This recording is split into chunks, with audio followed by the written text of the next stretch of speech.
Assalamualaikum warahmatullahi wabarakatuh.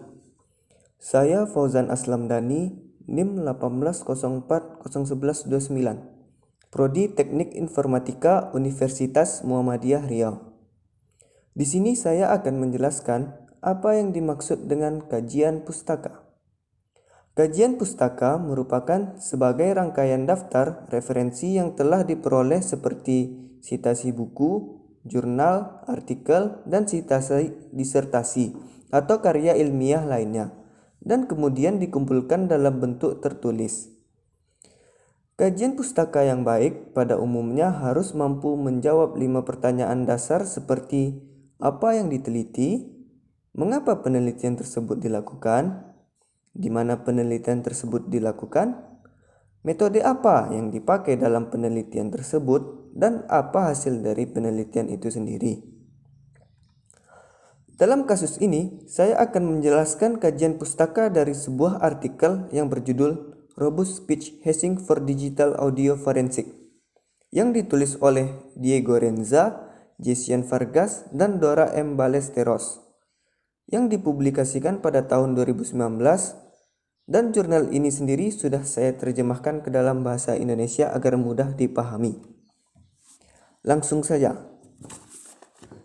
Di dalam artikel ini dapat disimpulkan bahwa ketiga peneliti yaitu Diego Renza, Jason Vargas, dan Dora Ballesteros melakukan verifikasi integritas dan keaslian konten multimedia yang merupakan tugas penting di bidang forensik agar bukti digital dapat diterima. Tujuan utama dari penelitian ini adalah untuk menentukan apakah konten multimedia telah dimanipulasi dengan perubahan yang signifikan pada kontennya, seperti menghilangkan kebisingan, misal tembakan yang dapat mengklarifikasi fakta kejahatan. Dalam proyek ini diusulkan metode untuk menghasilkan nilai ringkasan untuk rekaman audio yang dikenal sebagai metode hash. Saya akan menjelaskan sedikit apa itu hash. Hash adalah suatu kode dari hasil enkripsi yang umumnya terdiri dari huruf maupun angka yang acak. Fungsi hash banyak sekali digunakan untuk mempercepat pencarian dalam tabel data atau pembandingan data seperti di dalam basis data. Mencari duplikasi atau kesamaan di sebuah arsip komputer yang besar, menemukan goresan-goresan yang sama di DNA, dan sebagainya. Penelitian ini sendiri dilakukan di Fakultas Teknik Universitas Militer Nueva Granada, Bogota, Kolombia. Metode penelitian ini dimulai dengan penerapan MFCC atau Coefficient Cepstrom Frequency Mel dengan reduksi di mana melalui analisis komponen utama atau PCA, data yang direduksi dienkripsi menggunakan dua nilai masukan dari sistem binarisasi tertentu menggunakan dugaan Collet sebagai dasar. Hasil dari penelitian tersebut adalah akurasi dalam memverifikasi integritas rekaman audio lebih besar dari 99,8%. Untuk manipulasi berikut, FLAC atau frekuensi sampling didapat nilai 8 kHz dan 24 bit per sampel.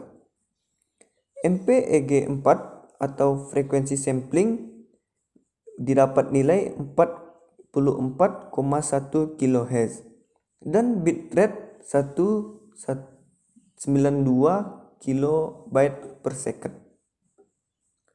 Penyesuaian volume atau gain metodologi untuk menentukan nilai ambang adalah melalui titik potong antara FRR dan FAR. Sedemikian rupa untuk mengoptimalkan jumlah file audio yang dimanipulasi yang diberi label asli versus jumlah rekaman audio asli yang diberi label sebagai non-authentic.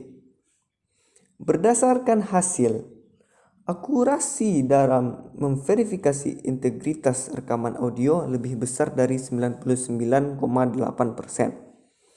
Untuk manipulasi berikut, FLAC atau frekuensi sampling didapat nilai 8 kHz dan 24 bit per sampel. MPEG 4 frekuensi sampling 44,1 kHz dan bitrate 192 kbps. Penyesuaian volume atau gain 6 dB, pengambilan sampel ulang 8 kHz ke 16 kHz dan 8 kHz kembali. Kuantitas ulang 16 bit, 32 bit, dan 16 bit. LPF 3 kHz dan urutan kelima noise additive, pemotongan dan pemindahan salinan. Sekian kajian pustaka dari saya dan saya akan menampilkan kajian pustakanya. Ini dia. Ya, sudah dijelaskan tadi apa maksudnya. Jadi sekian dari saya. Salah dan kurang saya mohon maaf. Wabillahi taufik wal hidayah. Assalamualaikum warahmatullahi wabarakatuh.